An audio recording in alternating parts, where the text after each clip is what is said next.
All right, welcome to The Explainer. Today, we're going to crack open one of the biggest economic mysteries of the 20th century. I'm talking about a case that has stumped historians and economists for decades. What was the real cause of the Great Depression?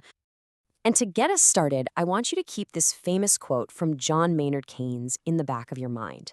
Because what we're about to see is that the story of the Depression, it's not just about failed banks or a stock market crash. It's a story about powerful and really flawed ideas. Okay, let's dive right in. Our detective story kicks off in the United States, and our first big suspect is something we all handle every single day: the money supply. So for a long time, the main theory, the one pushed by famous economists like Milton Friedman and Anna Schwartz, was actually pretty simple. They argued that a bunch of banking panics caused the amount of money in the U.S. economy to just shrink, and the one group that could have stopped it, the Federal Reserve, basically just stood by and let it happen. And you look at the evidence, and it seemed undeniable. The data shows that the amount of money in the U.S. and the nation's total income, they didn't just fall, they absolutely plunged. And they did it in perfect lockstep, both dropping by over a third. So the conclusion felt obvious. This was an American problem, a huge mistake by the Fed.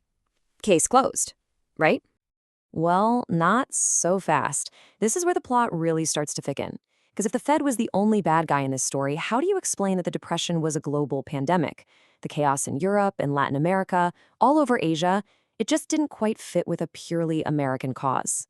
To solve this, researchers had to zoom way out. And that's exactly what economists like Ben Bernanke started to do. They started comparing notes from dozens of different countries, and when they did, a new, much bigger suspect started to emerge from the shadows, one that was truly global. And it turns out, the real culprit wasn't just one central bank making a mistake. No, it was the rigid international system that was binding all of them together, the gold standard. You can think of it as a set of economic handcuffs. By law, countries had to tie their currencies to a fixed amount of gold, which basically locked all their economies together. It guaranteed that a crisis in one country would spread like a virus to all the others. And this, right here, is basically the smoking gun. The data is just staggering. The moment a country took off those golden handcuffs, its recovery started. The countries that stubbornly held on, they just kept sinking deeper and deeper. I mean, not one single country showed any real sign of recovery while it was still on the gold standard. That was the key. This discovery was a total game changer. But of course, it leads to the next question. How did it actually work? What were the weapons the gold standard used to turn a recession into a decade of absolute global misery? Well, the first weapon was this absolutely vicious cycle. It's an idea first mapped out by the economist Irving Fisher, and it's known as debt deflation. Okay, so think of it like this. It's like a boa constrictor slowly squeezing the life out of the economy. First, because of the gold standard, prices for everything start falling. That's deflation. But your debts, your mortgage, your farm loan, the dollar amount stays the same. So the real value of what you owe is skyrocketing. Pretty soon, farmers and businesses just can't pay. They go bankrupt. And that, in turn, destroys the banks that gave them the loans, causing thousands of banks to fail and freezing up the entire credit system. The second weapon hit the labor market, and it worked through something economists call sticky wages. So here's the crazy part. You see prices for everything, bread, cars, you name it. They're cratering, down 25%.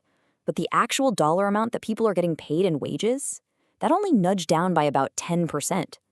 That gap meant that the real cost for a business to employ someone had actually gone up in the middle of the worst depression in history. So for businesses just trying to survive, what was the only choice? They had to lay people off, millions and millions of them. So where does all this leave us? What's the big takeaway here? Well, it brings us right back to where our investigation started, the unbelievable power of ideas. And what it really comes down to, according to the economist Peter Temin, is that the whole thing was a tragedy of nostalgia.